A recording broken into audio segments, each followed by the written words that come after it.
Hello everyone, welcome back to SSC Baba. आप सभी का आपके अपने यूट्यूब चैनल एसएससी बाबा में स्वागत है। मेरा नाम है समर्थ और आज हम डिस्कस करेंगे करंट अफेयर्स की सीरीज़ में पार्ट 16, जो कि रहेगा 19 अप्रैल से लेकर 26 अप्रैल तक।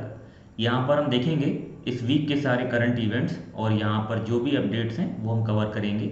इसके अलावा कुछ वीडियोज़ जो हैं करंट अफेयर्स की वो पेंडिंग में हैं, तो आने वाले दिनों में वो सभी कंप्लीट कर दी जाएंगी। आप जुड़े रहिए हमारे चैनल के साथ। और यहाँ पर आप देख सकते हैं, यहाँ पर दो QR कोड मेंशंस हैं। ये हमारा एक ऑफिशियल चैनल है टेलीग्राम पर, जहाँ पर हम सारे अपडेट्स और PDF प्रोवाइड करते हैं। इसके अलावा एक डिस्कशन पेज है जहाँ पर सारे important questions quant reasoning, English और GS सेक्शंस के डिस्कस होते हैं। तो जो भी हमारे न्यू व्यूअर्स हैं वो सभी इन दोनों पेजेस को ज्वाइन कर लें अदर PDFs एंड अपडेट्स के लिए। इसके अलावा जिन्होंने हमारे चैनल को अभी तक सब्सक्राइब नहीं किया है, आप सभी से रिक्वेस्ट है कि चैनल को सब्सक्राइब करें और बेल आइकॉन को प्रेस करें, जिससे आने वाले वीडियोस की अपडेट्स की नोटिफिकेशन आपको मिलती रहे। तो चलिए इस वीडियो को स्टार्ट करते हैं।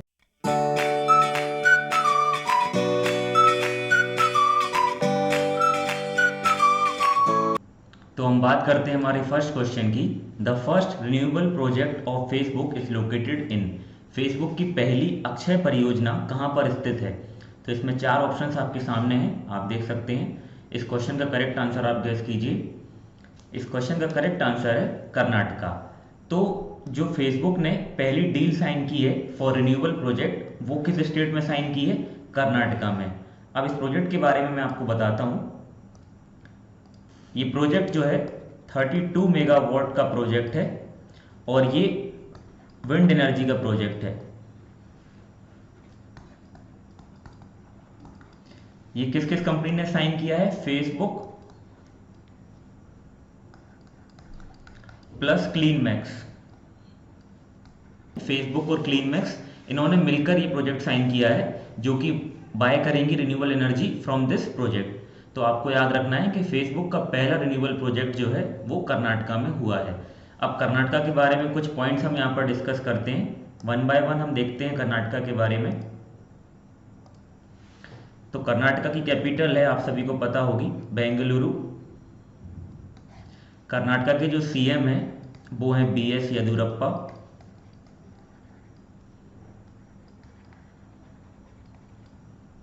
इसके अलावा कर्नाटका के जो गवर्नर हैं वो हैं वाजूभाई वाला। इसके अलावा जो यहाँ के चीफ जस्टिस हैं हाई कोर्ट के, वो हैं अभय श्रीनिवास ओका।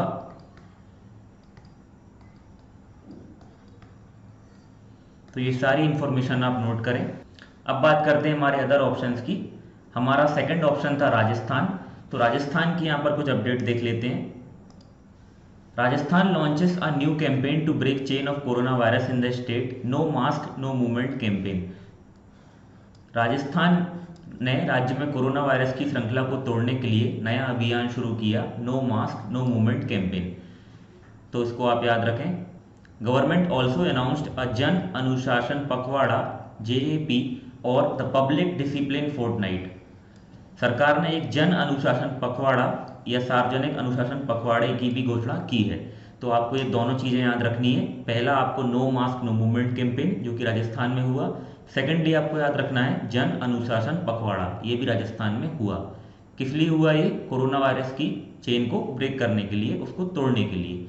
अब राजस्थान की कुछ इंपॉर्टेंट फैक्ट यहाँ पर हम देख लेते हैं। सबसे पहले बात करते हैं राजस्थानी कैपिटल की। तो राजस्थान की कैपिटल है जयपुर। यहाँ के जो CM हैं वो हैं अशोक गहलोत जी। यहाँ के जो गवर्नर हैं वो हैं कलराज मिश्रा।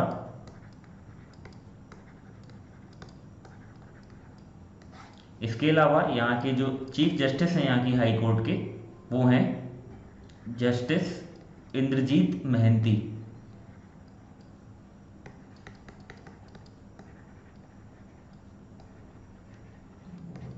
हमारा अगला स्टेट है त्रिपुरा। त्रिपुरा की बात करते हैं यहाँ पर। तो त्रिपुरा में गरिया पूजा एक फेस्टिवल अभी मनाया गया, तो इसको आप नोट करें। और ये मनाया जाता है 7th day of the month of Vaisakh. Vaisakh महीने के 7वें दिन ये त्यौहार मनाया जाता है। कौन सा त्यौहार? गरिया पूजा। तो ये अभी रिसेंटली मनाया गया है, तो ये त्यौहार के एग्ज़ाम में आने के चांसेस हैं, और ये 21 अप्रैल को सेलिब्रेट हुआ है। अब इसके बारे में हम बात करते हैं त्रिपुरा स्टेट की कुछ अपडेट्स। त्रिपुरा की बात करें, यहाँ की कैपिटल है अगरतला। इसके अलावा यहाँ के जो सीएम हैं वो हैं बिप्लब कुमार देव।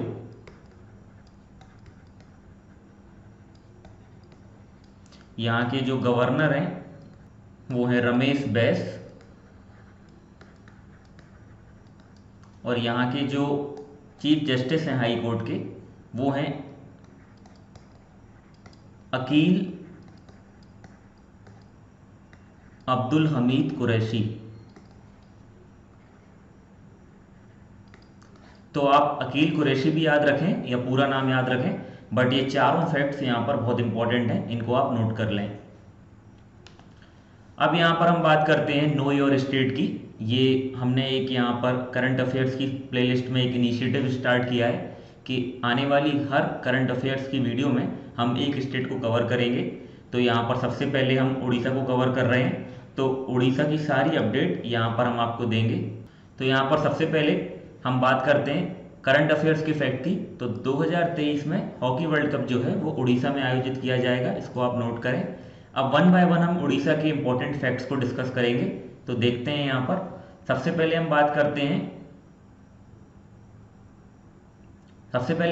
हैं कैपिटल की। तो उड़ीसा की कैपिटल है भुवनेश्वर। यहाँ के जो सीएम है वो है नवीन पटनायक। यहाँ के जो गवर्नर हैं वो हैं गणेशी लाल। यहाँ पर एक इंपॉर्टेंट अपडेट मेंशन नहीं है, वो मैं आपको बता देता हूँ। यहाँ की जो हाई कोर्ट के चीफ जस्टिस हैं वो हैं एस मुरलीधर। ये हम पहले भी डिस्कस कर चुके हैं, बट इसको आप नोट कर लें। चलिए आगे बढ़ते हैं यहाँ पर और इम्पोर्टेंट फैक्ट्स यहाँ पर देखते हैं। इसके बाद महेंद्रगिरी जो है is a part of eastern Ghat, highest peak located in Orissa. अब यहाँ पर बुक्स में अपडेट नहीं हुआ है, कुछ जगह पर आपको सुनने में आया होगा, जिंदगड़ा करके एक जगह है, जिंदगड़ा। ये जो है ये अराकू वैली जो आंध्र प्रदेश में है वहाँ पर है ये पीक, और इसको बताया जाता है हाईएस्ट पीक ऑफ ईस्टर्न घाट। लेकिन ये अभी बुक्स में अपडेटेड नहीं है, इसलिए अभी मैं आपको महेंद्रगिरी की इन्फॉर्मेशन दे रहा हूँ। पर आप दोनों याद रखें यहाँ पर, और क्वेश्चंस में जैसे ऑप्शंस हों उसके अकॉर्डिंग आप इसको डील करें। अब आगे बढ़ते हैं यहाँ पर first biosphere reserve of Orissa, Similipal biosphere reserve. तो उड़ीसा का जो पहला बायोस्फीयर रिजर्व है वो है सिमलीपाल बायोस्फीयर रिजर्व। यहाँ पर कुछ नेशनल पार्क्स भी हैं जैसे सिमलीपाल और भीतरकनिका, वो भी आपको याद होंगे। फिर आगे हम बात करते हैं Konark sun temple is also known as black pagoda, located in the Orissa was built by king Narasimhadeva प्रथम from the Eastern Ganga dynasty between 1238 to 1250 C. Konark सूर्य मंदिर को ब्लैक पगोडा के नाम से भी जाना जाता है, जिसे राजा नरसिम्हदेव प्रथम ने पूर्वी गंगा वंश से 1238 से 1250 ईस्वी के बीच बनवाया था। तो यहाँ पर आपको क्या क्या याद रखना है? कोणार्क सूर्य मंदिर का दूसरा नाम क्या है? Black pagoda. उसको बनवाया था राजा नरसिम्हदेव प्रथम ने। कब बनवाया था? 1238 से 1250 के बीच। और डायनेस्टी का नाम है गंगा डायनेस्टी। तो एक फैक्ट से आपके 3 से 4 क्वेश्चन यहाँ पर कवर हो रहे हैं, इस सभी को आप नोट करें। फिर नेशनल राइस रिसर्च इंस्टीट्यूट चावल अनुसंधान संस्थान कटक में है। कहाँ पर है? कटक में, जो कि उड़ीसा में है। Rourkela steel plant was the first integrated steel plant in the public sector in India. Rourkela steel plant Bharat में सार्वजनिक क्षेत्र का पहला एकीकृत इस्पात संयंत्र है, जिसे 1955 में जर्मन सहयोग के साथ स्थापित किया गया था। तो राउरकेला स्टील प्लांट कहाँ पर है? उड़ीसा में है, और ये इंडिया का पहला इंटीग्रेटेड स्टील प्लांट है। Hirakud is the longest earthen dam in the world on the Mahanadi river. Mahanadi river Orissa में बहती है, और जो हीराकुंड डैम है वो इस नदी पर है, इसको आप नोट करें। चिलिका लेक लार्जेस्ट लगून और brackish water lake in India situated in Orissa. अब ब्रैकिश और लगून मतलब होता है खारे पानी की झील, तो खारे पानी की सबसे बड़ी झील है चिलिका झील, जो कि कहाँ पर है? उड़ीसा में। तो आई होप आपको ये नो योर स्टेट वाला कॉन्सेप्ट पसंद आया होगा, और ये सारे फैक्ट्स आपको बहुत हेल्प करेंगे आने वाले एग्जाम्स में। आगे हम बात करते हैं हमारे क्वेश्चन नंबर 2 की। तो question number second, who has made the global smartphone brand Tecno its Indian brand ambassador? Tecno, वर्ष वैश्विक स्मार्टफोन ब्रांड टेक्नो ने किसको अपना भारतीय ब्रांड एम्बेसडर बनाया है? तो ये सभी आप सभी ने ये न्यूज़ में देखा होगा। इस क्वेश्चन का करेक्ट आंसर है आयुष्मान खुराना। आयुष्मान खुराना को टेक्नो कंपनी ने अपना इंडियन ब्रांड एम्बेसडर बनाया है। क्वेश्चन नंबर थर्ड की बात करें, who chaired the first meeting of national startup advisory council? राष्ट्रीय स्टार्टअप सलाहकार परिषद की पहली बैठक की अध्यक्षता किसने की? तो चार ऑप्शन हैं आप सभी के सामने। तो इस क्वेश्चन का करेक्ट आंसर है पीयूष गोयल। तो आप सभी लोग याद रखें, पीयूष गोयल ने national startup advisory council meeting की अध्यक्षता की। ये डायरेक्ट क्वेश्चन एसएससी में पूछा जाता है कि जो भी मीटिंग्स या कॉन्फ्रेंसेस होती हैं उसमें किसने उसको हेड किया, तो इसको आप याद रखें। अब ये जो सारे हमारे कैबिनेट मिनिस्टर्स हैं ये वन बाय वन हम डिस्कस कर लेते हैं। सबसे पहले हम बात करें निर्मला सीतारमण की।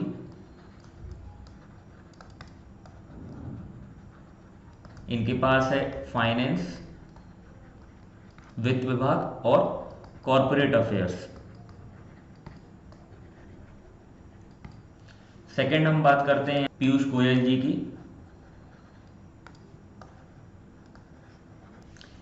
इनके पास रेलवेज विभाग है,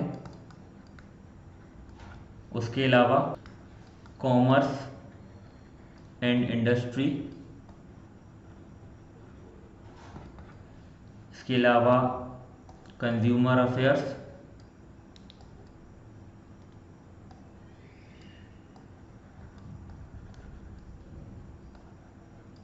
इसके अलावा फूड एंड पब्लिक डिस्ट्रीब्यूशन।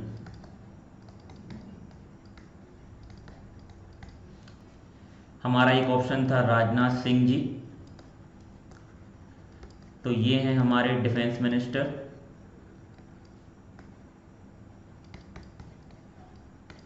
इसके अलावा हमारा एक ऑप्शन था रविशंकर प्रसाद।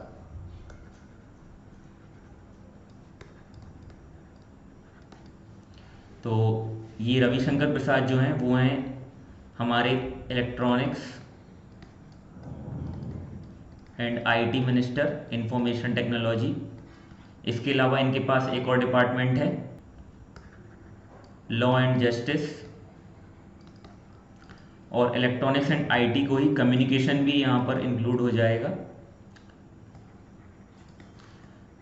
तो दूरसंचार, इलेक्ट्रॉनिक्स, लॉ एंड जस्टिस, कानून और न्याय, ये सभी मंत्रालय किनके पास हैं? रविशंकर प्रसाद के पास हैं। तो ये आप सभी लोग नोट करें। अब बात करते हैं हमारे अगले क्वेश्चन की। हमारा नेक्स्ट क्वेश्चन है ropax jetty project will be set up. Ropax jetty परियोजना किस नदी पर स्थापित की जाएगी? तो ये काफ़ी अभी प्रचलित है ये परियोजना, और ये आने वाले एग्जाम से पूछा जा सकता है। तो इस क्वेश्चन का करेक्ट आंसर आप लोग गैस कीजिए। इसका करेक्ट आंसर है धामरा नदी। रोपेक्स जेट्टी प्रोजेक्ट किस नदी पर बनाया जा रहा है? धामरा नदी पर। और ये कहाँ पर है? ये नदी है उड़ीसा में।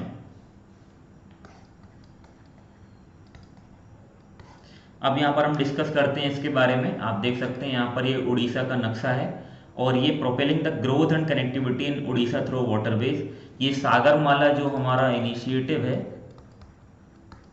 गवर्नमेंट का, उसके थ्रू ये प्रोजेक्ट आया है। इस प्रोजेक्ट में क्या हो रहा है? Development of RoPax jetty project allied infrastructure connecting Kanali in Bhadrak district and Talachua in Kendrapara district. तो ये सभी डिस्ट्रिक्ट कहाँ पर हैं? उड़ीसा में है, आप देख सकते हैं। तो इस प्रोजेक्ट्स के क्या बेनिफिट्स हैं? फैसिलिटेट से boarding and D boarding of passengers and vehicles, reduce travel time, boost employment and business growth. तो इस तरीके से प्रोजेक्ट बनाया जा रहा है। तो आप इसको याद रखें कि ये धामरा नदी पर बनाया जा रहा है जो कि उड़ीसा में है, और इसके ये कुछ फीचर्स हैं और बेनिफिट्स हैं। अब बात करते हैं क्वेश्चन नंबर 5 की। Who has been appointed as the new governor of Goa? Goa के नए राज्यपाल कौन बने हैं? तो गोवा के नए राज्यपाल आप सभी को पता होगा, ये काफ़ी प्रचलित नाम है, और इस क्वेश्चन का जो करेक्ट आंसर है वो है सुनील अरोरा। सुनील अरोरा जो है वो बन गए हैं गोवा के नए राज्यपाल, और ये जो हैं ये हमारे भारत के चीफ इलेक्शन कमिश्नर थे। 23वें चीफ इलेक्शन कमिश्नर थे। अब जो 24वें हैं वो बन गए हैं, पिछले ही वीडियो में हमने डिस्कस किया है, सुशील चंद्रा। तो इसको आप लोग याद रखें, सुशील चंद्रा जो कि हमारे नए चीफ इलेक्शन कमिश्नर हैं। और गोवा के नए राज्यपाल बन गए हैं सुनील अरोड़ा। अब हम यहाँ पर कुछ डिस्कस करेंगे इंपॉर्टेंट डेज जो कि इस वीक में इंपॉर्टेंट थे। सबसे पहला डे है हमारा world liver day. World liver day मतलब विश्व यकृत दिवस। यकृत बोलिए या जिगर बोलिए, दोनों को इंग्लिश में लीवर कहा जाता है। ये मनाया गया 19 अप्रैल को, और यहाँ पर इसकी आप एक इमेज देख सकते हैं। तो इसकी जो थीम थी वो हम यहाँ पर डिस्कस करते हैं। इसकी थीम थी keep your liver healthy and disease free. तो ये वर्ल्ड लीवर डे की थीम थी। इसके अलावा बात करते हैं हमारे अगले इंपॉर्टेंट डे की। ये है हमारा नेशनल सिविल सर्विसेज डे, राष्ट्रीय सिविल सेवा दिवस। ये मनाया गया 21 अप्रैल को। ये हर साल 21 अप्रैल को मनाया जाता है। इसकी आप यहाँ पर एक इमेज देख रहे होंगे, तो इसको आप नोट डाउन करें। इसकी एज सच कोई इंपॉर्टेंट थीम नहीं थी, बस आप याद रखें राष्ट्रीय सिविल सेवा दिवस 21 अप्रैल। अगला है हमारा अर्थ डे, पृथ्वी दिवस, जो कि हर साल 22 अप्रैल को मनाया जाता है। यहाँ पर आप इसकी एक इमेज भी देख सकते हैं। इसकी जो थीम थी इस साल की, ये काफ़ी इंपॉर्टेंट है, इसको आप नोट करें, रीस्टोर अवर अर्थ। ये थीम थी इस साल के अर्थ डे की, रीस्टोर अवर अर्थ। तो इसको आप नोट कर लें। नेशनल पंचायती राज डे, राष्ट्रीय पंचायती राज दिवस, ये मनाया जाता है हर साल 24 अप्रैल को। इसकी आप यहाँ पर एक इमेज देख रहे होंगे, तो इसको आप याद रखें। इसकी कोई एज सच थीम नहीं थी, बस आप इसको नोट कर लें, 24 अप्रैल। वर्ल्ड वेटरिनरी डे, विश्व पशु चिकित्सा दिवस, जो कि मनाया गया 24 अप्रैल को। तो इसकी आप यहाँ पर एक इमेज देख रहे होंगे। इसकी जो थीम है वो काफ़ी इंपॉर्टेंट है, इसको आप नोट कर लें, the veterinarian response to the कोविड-19 क्राइसिस। तो ये मनाया जाता है 24 अप्रैल को। तो 24 अप्रैल को हमारी दो इंपॉर्टेंट डे हैं, राष्ट्रीय पंचायती राज दिवस और विश्व पशु चिकित्सा दिवस। आगे बढ़ते हैं, हमारे 6 क्वेश्चन पर आते हैं। Who has won the 2021 Rolex Monte Carlo master single title. Rolex Monte Carlo master 2021 एकल खिताब किसने जीता? तो 4 ऑप्शन हैं आप सभी के सामने। तो इस क्वेश्चन का जो करेक्ट आंसर है वो है स्टेफेनोस सिसिपास। इसको आप याद रखें। और ये जो टूर्नामेंट होता है, मैं आपको बता दूं, ये एक टेनिस टूर्नामेंट है। तो कभी एग्जाम में पूछा जाए कि Rolex Monte Carlo masters tournament किस खेल से संबंधित है, तो उसका आंसर है टेनिस। अब बात करते हैं क्वेश्चन नंबर 7 की। In which place India is in the recently released global energy transition index. हाल ही में जारी वैश्विक ऊर्जा संक्रमण सूचकांक में भारत किस स्थान पर है? तो इस क्वेश्चन का आंसर आप लोगों को पता होगा। इस क्वेश्चन का करेक्ट आंसर है 87। भारत का जो स्थान है वो है 87वां। तो इसके बारे में हम डिस्कस करते हैं। ये रिलीज किया है वर्ल्ड इकोनॉमिक फोरम ने, WEF, जिसका हेडक्वार्टर है स्विट्जरलैंड में। इसके बाद इसमें फर्स्ट रैंक आई है स्वीडन की और भारत की रैंक है 87। तो इतनी इंफॉर्मेशन आप लोग याद रखें। अब बात करते हैं क्वेश्चन नंबर 8 की। Who has launched the startup India seed fund scheme. अभी हमने पिछले क्वेश्चंस में भी यही क्वेश्चन डिस्कस किया है, स्टार्टअप से रिलेटेड है। तो इस क्वेश्चन का आंसर आप लोग गैस कर सकते हैं, पर यहाँ पर ये क्वेश्चन इंक्लूड करना जरूरी था, startup India seed fund scheme. इस स्कीम के थ्रू क्या होता है कि जो गवर्नमेंट है सपोर्ट प्रोवाइड करती है, प्रमोट करती है और फाइनेंशियली असिस्ट करती है।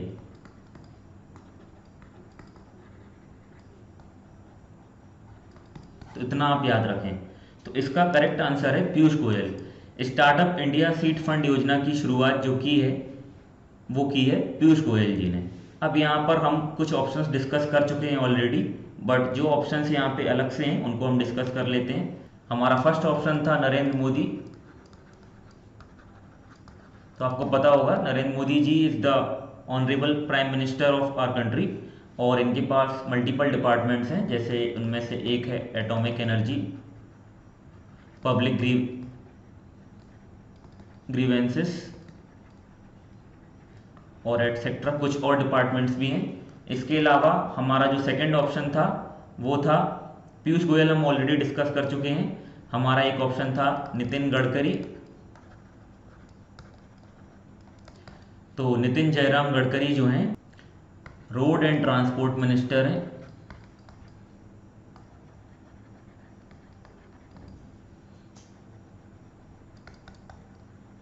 इसके अलावा micro, small and medium enterprises की मिनिस्ट्री भी इनके पास है। Micro, small and medium enterprises मतलब लघु, सूक्ष्म और मध्यम उद्योग। इसके बाद जो हमारा तीसरा ऑप्शन था वो था अमित शाह। तो आप सभी को पता होगा ये इनके पास होम मिनिस्ट्री है हमारी कंट्री की, गृह मंत्रालय जिसको बोलते हैं। तो ये सारे मिनिस्टर्स हमने अभी डिस्कस कर लिए पिछले क्वेश्चंस में भी और इस क्वेश्चन में भी, तो इन सभी को आप याद करें। हमारा अगला क्वेश्चन है, who has been announced as the new Mrs world 2020। Mrs world 2020 का खिताब के रूप में किसे घोषित किया गया है? तो चार ऑप्शन हैं आपके सामने, आप देख सकते हैं। इस क्वेश्चन का करेक्ट आंसर है केट श्नेडर। जो केट श्नेडर हैं इनको मिला है 2020 का मिसेस वर्ल्ड खिताब। इस किताब के पीछे एक कहानी है। इसकी जो पहली विनर थी उनका नाम था कैरोलीन जूरी। इन्होंने अपनी किताब से इस्तीफा दे दिया था, रेजिग्नेशन दे दिया था। इसके बाद केट श्नेडर जो हैं ये फर्स्ट रनर अप थी, तो इनको ये अवार्ड मिला है। तो इसको आप नोट करें। इस क्वेश्चन का जो करेक्ट आंसर है वो है केट श्नेडर। अब बात करते हैं क्वेश्चन नंबर 10 की। In the context of a NASA project what is M in MOXIE. NASA project के संदर्भ में मॉक्सी में एम क्या है? ये क्वेश्चन स्पेस से रिलेटेड है, इसलिए इस क्वेश्चन को इंक्लूड किया गया है। तो मॉक्सी में एम क्या है, आप इसका आंसर गैस करें, फिर हम डिस्कस करेंगे मॉक्सी का पूरा फुल फॉर्म। तो इस क्वेश्चन का करेक्ट आंसर है मार्स।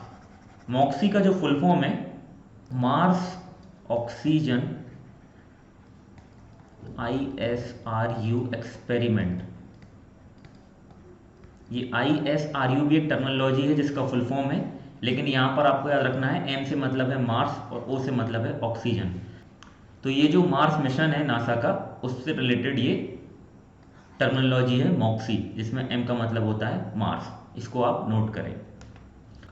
अब बात करते हैं हमारे एक्स्ट्रा फैक्ट्स 1 की। तो यहाँ पर आप देखिए, Kim Boo Kyum has become the new PM of South Korea. Kim Boo Kyum को दक्षिण कोरिया का नया PM नियुक्त किया गया है। हमारा सेकंड फैक्ट है, Rekha Menon becomes first women to be appointed chairperson of Nasscom. Rekha Menon Nasscom की चेयरपर्सन नियुक्त होने वाली पहली महिला बनी। तो नेस्कॉम का फुल फॉर्म क्या होता है? National association of software and services companies. अब यहाँ पर हम बात करते हैं अगले फैक्ट की। India clinches 14 medal at 2021 senior Asian wrestling championship held in Almaty Kazakhstan. तो 2021 की जो सीनियर एशियन रेसलिंग चैंपियनशिप थी वो अल्माटी कजाकिस्तान में हुई थी और इसमें भारत ने 14 पदक जीते। अब इसके बारे में कुछ इंपॉर्टेंट इन्फॉर्मेशन है, इसको आप नोट कर लें, ये बहुत इंपॉर्टेंट है। इंडिया को टोटल 14 मेडल मिले, जिसमें से इंडिया ने 5 गोल्ड, 3 सिल्वर और 6 ब्रॉन्ज मेडल जीते। इसके अलावा इंडिया की जो रैंक थी वो 3rd रैंक थी यहाँ पर, और फर्स्ट पोजीशन यहाँ पर ईरान की थी। तो इतने पॉइंट्स आप याद रखें, खास तौर पर इंडिया की रैंक याद रखें, वहाँ पर पूछा जाता है कि इंडिया की रैंक कौन सी थी। तो इंडिया की रैंक थी 3rd। Which of the following has recently shared an image of cosmic rose featuring interacting galaxies ARP-273। निम्नलिखित में से किसने हाल ही में कॉस्मिक रोज की एक छवि साझा की है जो इंटरेक्टिंग आकाशगंगाओं अर्ब 273 की विशेषता है? तो यहाँ पर 4 ऑप्शन हैं आप सभी के सामने, यहाँ पर मैं आपको बता देता हूँ। ये रोसकॉस्मोस जो कि रशिया की स्पेस एजेंसी है, इसरो इंडिया की है, नासा USA की है, और CNES ये फ्रांस की है स्पेस एजेंसी। तो ये चारों कंट्रीज़ की स्पेस एजेंसीज हैं। यहाँ पे इसका करेक्ट आंसर है नासा। तो नासा जो है उसने रिसेंटली शेयर की है image of cosmic rose featuring interacting galaxies ARP 273। तो कॉस्मिक रोज की जो इमेज शेयर हुई है वो नासा ने की है। अब बात करते हैं हमारे अगले क्वेश्चन की। Who has won the Nelson Mandela world humanitarian award 2021? Nelson Mandela विश्व मानवतावादी पुरस्कार 2021 किसने जीता है? तो इस क्वेश्चन के चार ऑप्शन हैं आपके सामने। इस क्वेश्चन का जो करेक्ट आंसर है वो है रोमाना सिन्हा सहगल। रोमाना सिन्हा सहगल को मिला है Nelson Mandela world humanitarian award 2021। अगला क्वेश्चन है who has been awarded the top European rights award? जिन्हें शीर्ष यूरोपीय अधिकार पुरस्कार से सम्मानित किया गया उनका नाम बताना है। इस क्वेश्चन का करेक्ट आंसर है लुसाने अल हथलोल। ये जो हैं ये सऊदी अरेबिया की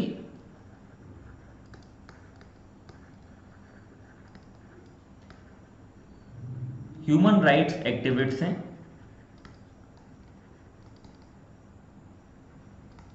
इनको मिला है टॉप यूरोपियन राइट्स अवार्ड। इसको आप नोट करें।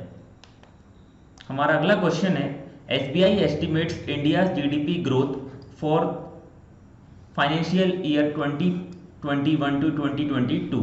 SBI ने वित्त वर्ष 2021-22 के लिए भारत की GDP वृद्धि दर का अनुमान लगाया है। वो GDP वृद्धि दर कितनी है?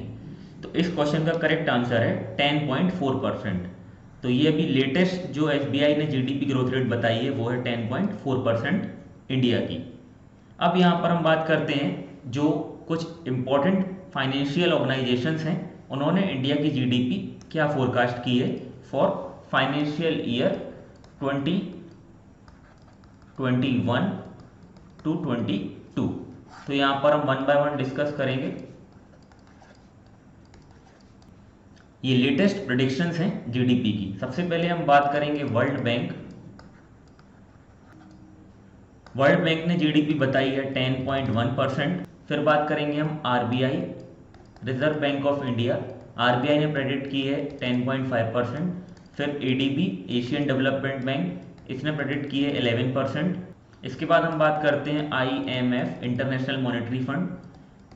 IMF ने प्रेडिक्ट की है भारत की GDP 12.5%। और फिर हम बात करते हैं यूनाइटेड नेशंस ने प्रेडिक्ट की है 7.5%। तो ये अभी तक की लेटेस्ट अपडेट है, इनको आप नोट कर लें। अब बात करते हैं क्वेश्चन नंबर 15 की। Who is the author of the book titled climate change explained for one and all? एक और सभी के लिए बताए गए जलवायु परिवर्तन शीर्षक पुस्तक के लेखक कौन है? तो आप सभी के सामने चार ऑप्शंस हैं। इस क्वेश्चन का करेक्ट आंसर है आकाश रंसन। आकाश रंसन ने ये बुक टाइटल्ड की है climate change explained for one and all. इस बुक की अभी तक हमारे पास पिक्चर नहीं मिली है इसलिए यहाँ पर हमने इंक्लूड नहीं की है, बट इसको आप याद रखें। अब एक्स्ट्रा फैक्ट्स 2 में कुछ पॉइंट्स हम डिस्कस करते हैं। Indian weightlifter Mirabai Chanu created a new world record on April 17, 2021 in clean and jerk after she lifted 119 kg at the Asian Weightlifting Championship in Tashkent। भारतीय वेटलिफ्टर मीराबाई चानू ने 17 अप्रैल 2021 को क्लीन एंड जर्क में एक नया विश्व रिकॉर्ड बनाया, जिसके बाद उन्होंने ताशकंद में एशियन वेटलिफ्टिंग चैंपियनशिप में 119 किलोग्राम भार उठाया। तो आपको इतना याद रखना है कि क्लीन एंड जर्क में 119 किलोग्राम कैटेगरी में जो अभी वर्ल्ड रिकॉर्ड सेट हुआ है वो किसने बनाया है? मीराबाई चानू ने। तो आपसे डायरेक्टली ये क्लीन एंड जर्क कैटेगरी में 119 kg में क्वेश्चन पूछा जा सकता है, तो आप इसको याद रखें। अब यहाँ पर कुछ फेमस पर्सन्स हैं जिनकी अभी हाल ही में मृत्यु हो गई, obituary death in news for this week, वो हम यहाँ पर डिस्कस करेंगे। तो ये वन बाय वन आप लोग नोट करें। यहाँ पर जो सबसे पहले अपडेट है वो है डॉक्टर AK वालिया, जो कि senior Congress leader and farmer Delhi minister रह चुके हैं। उनकी मृत्यु हो गई और इनका संबंध राजनीति से था, पॉलिटिशियंस थे ये, तो इसको आप नोट कर लें। नेक्स्ट है Harry Potter actress Helen McCrory dies of cancer at 52। Harry Potter अभिनेत्री हेलन मैकक्लेरी का 52 वर्ष की उम्र में कैंसर से निधन हो गया। तो हेलन मैकक्लेरी का संबंध एक्टिंग से है, ये एक अभिनेत्री थी, तो इसको आप याद रखें। Former Bihar education minister Mewalal Choudhary dies of कोविड-19। बिहार के पूर्व शिक्षा मंत्री मेवालाल चौधरी का कोविड-19 से निधन हो गया। ये इनकी आप तस्वीर देख सकते हैं, इनका संबंध भी राजनीति से था, तो इनको आप याद रखें। इनकी फील्ड कौन कौन सी थी। Shravan Rathod of Nadeem Shravan fame died due to कोविड-19 कॉम्प्लिकेशन। नदीम श्रवण की प्रसिद्धि श्रवण राठौड़ की कोविड-19 जटिलताओं के कारण मृत्यु हो गई। इनका संबंध संगीत से था, म्यूजिक इंडस्ट्री से था। तो हमें इन सभी ऑब्ituaries के लिए बहुत खेद है, परंतु ये जानकारी रखना हमारे लिए इम्पोर्टेंट है, इसलिए आप इसको नोट कर लें। अब यहाँ पर कुछ क्वेश्चंस हैं, जो 2 क्वेश्चंस मैंने आप लोगों के लिए रखे हैं। इन क्वेश्चंस के आंसर आप सभी लोग जरूर कमेंट बॉक्स में दें। क्वेश्चन फर्स्ट है, which country will host the 22nd laurels world sports award 2021। कौन सा देश 22वें लॉरियस वर्ल्ड स्पोर्ट्स अवार्ड 2021 की मेजबानी करेगा। Portraits of power is an autobiography of हुम। पोर्ट्रेट्स ऑफ पावर किसकी आत्मकथा है। ये दोनों क्वेश्चंस हमने हमारे प्रीवियस पार्ट 15 में डिस्कस किए हुए हैं, तो जिन्होंने भी पार्ट 15 पूरा देखा होगा वो इस क्वेश्चन का आंसर आसानी से दे देंगे। जिन्होंने भी हमारे करंट अफेयर्स की वीडियो नहीं देखी हैं, यहाँ पर आई बटन पर मैं सारे पार्ट्स अपडेट कर दूंगा, आप प्लेलिस्ट में जाकर सारे पार्ट्स देख सकते हैं, जो कि आपके लिए बहुत इंपॉर्टेंट है। तो इन दोनों क्वेश्चंस के आंसर आप कमेंट बॉक्स में दें। So thank you for watching this session. I hope आप सभी को ये सेशन पसंद आया होगा, जिसमें हमने कुछ इंपॉर्टेंट चेंजेस किए, जिसमें हम हर वीडियो में एक स्टेट को कवर करेंगे, उसके इंपॉर्टेंट अपडेट्स और फैक्ट्स। इसके अलावा जो क्वेश्चंस मैंने पूछे हैं वो क्वेश्चंस के आंसर आप कमेंट बॉक्स में ज़रूर दें। और जिन्होंने भी चैनल को सब्सक्राइब नहीं किया है, प्लीज़ सब्सक्राइब करें और जुड़े रहें एसएससी बाबा के साथ। Do subscribe to SSC Baba for more updates. Thank you so much for watching. मिलते हैं अगले सेशन में। Bye bye, take care, happy learning.